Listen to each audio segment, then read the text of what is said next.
I am Nazim Rashid, author of Reconnected, How to Be a Mentor to Your Child's Self, and your motivational parent coach. With a very exciting video. They're all exciting, right? Yes, we're continuing our series on optimism for parents, okay? This is Optimism Part 2. Optimism Part 2. So, I really encourage you to go back and hear those other videos so you can be up to date, okay? Because one kind of layers on the other one. Yeah, I really want you to get this, really important. Because too many of you parents out there are pessimistic around your children.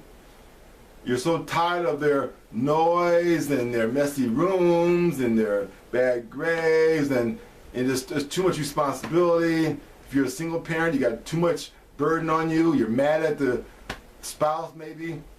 There's too much stuff going on, too much anger, too much negativity. And who absorbs it all? The children.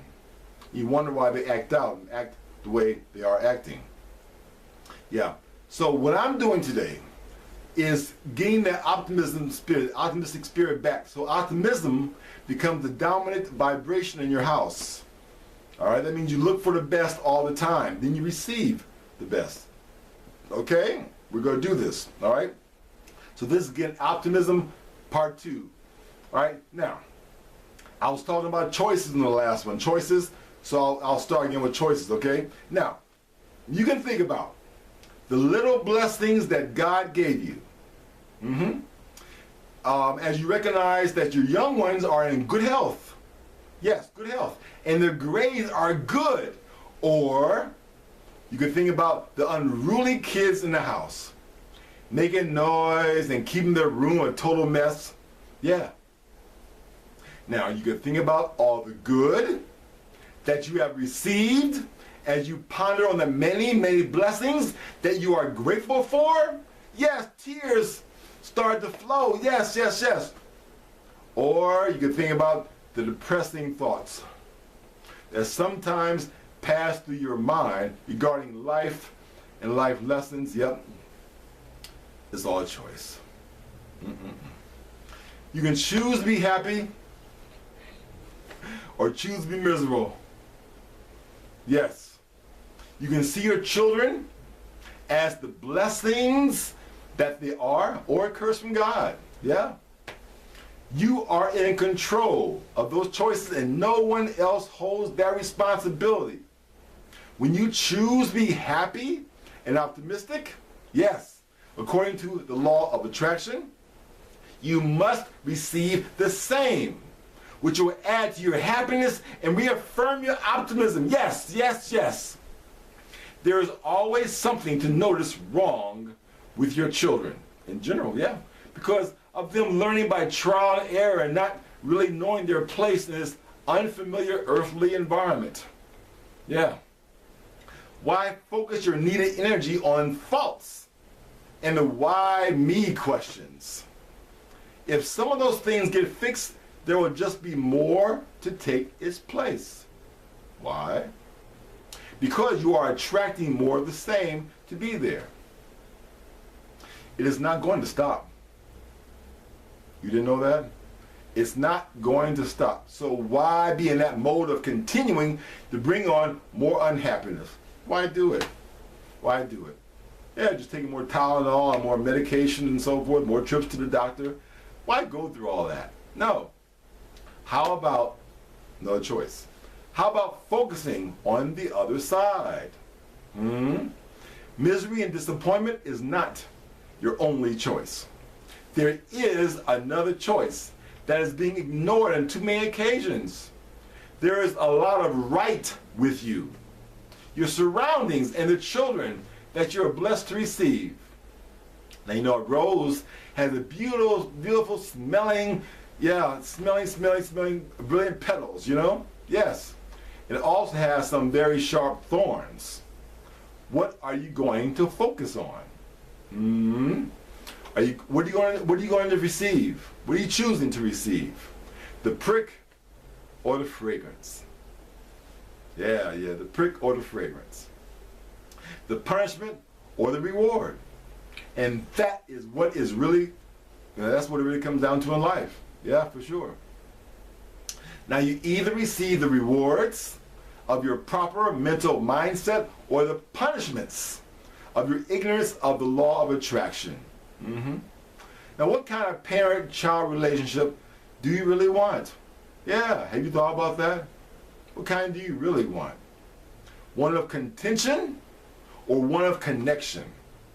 One of mutual appreciation? Remember, mutual appreciation, not one way. Mutual appreciation or one of disdain for the responsibility? Have you really given this question focused time and attention? Have you done it?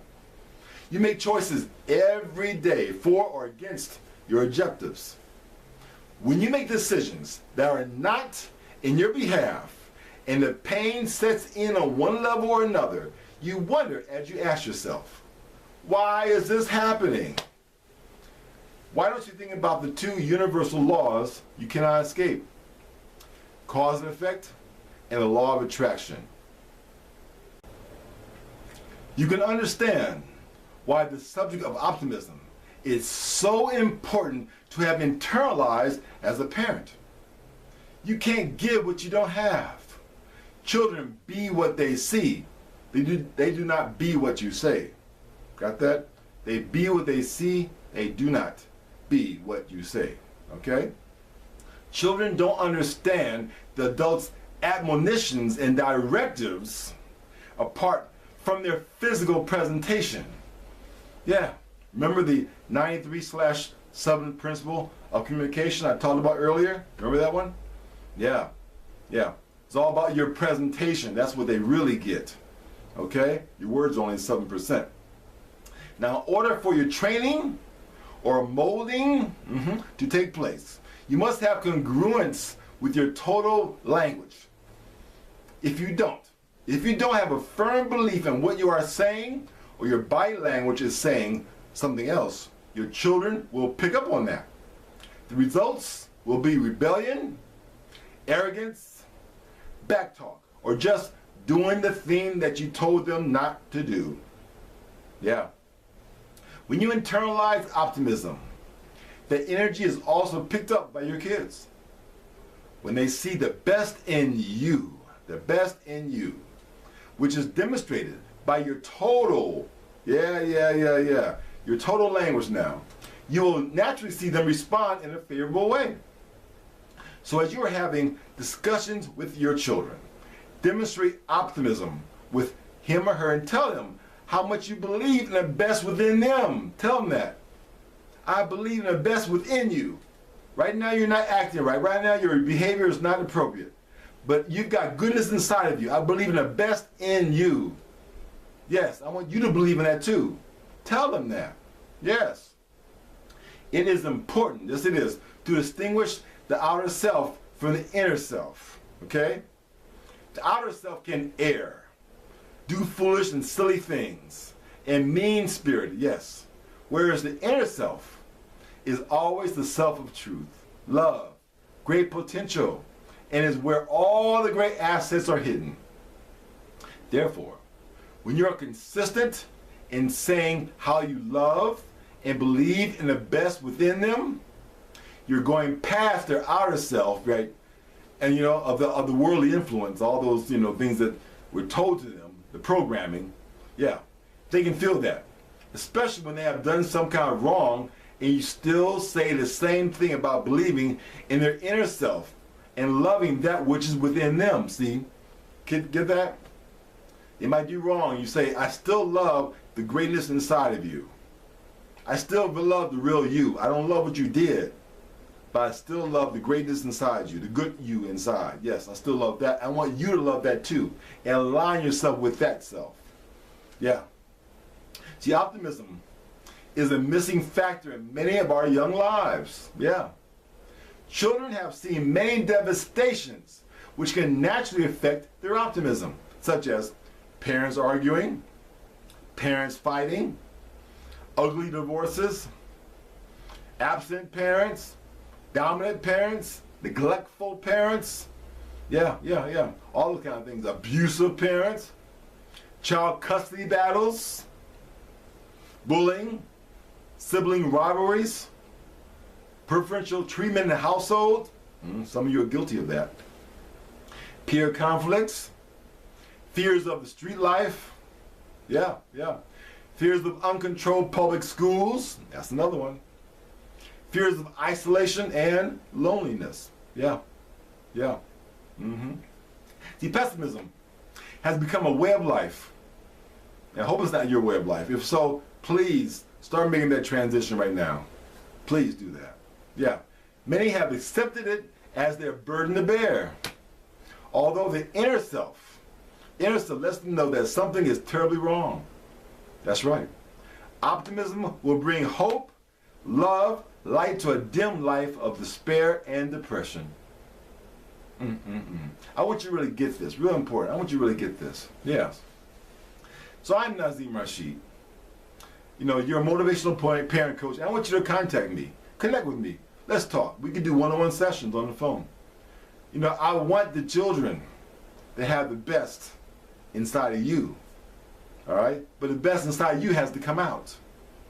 That's what we're doing with this series. And the coaching and the posts I have on my fan page and the blogs. Yeah.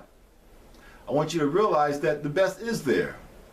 Let's bring it out and work together so we can raise the best children possible, okay? All right, now next will be Optimism Part 3. In the meantime, Nazim Rashid signing off. Enjoy the connected life. Thank you.